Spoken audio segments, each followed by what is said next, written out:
ДНК мамонта, восстановили его через компьютер и ввели в клетку слона. Вот что мы сделали. Нам нужен слон, который не будет бояться холодов.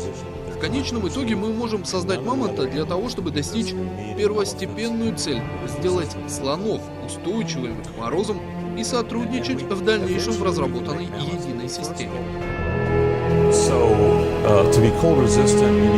Чтобы выдерживать низкие температуры, его кровь должна доставлять кислород даже несмотря на мороз. У него должна быть густая шерсть, что, как вы знаете, характерно для мамонтов. Толстый слой жира и маленькие уши. В общей сложности порядка 44 изменений в генетике обычного слона.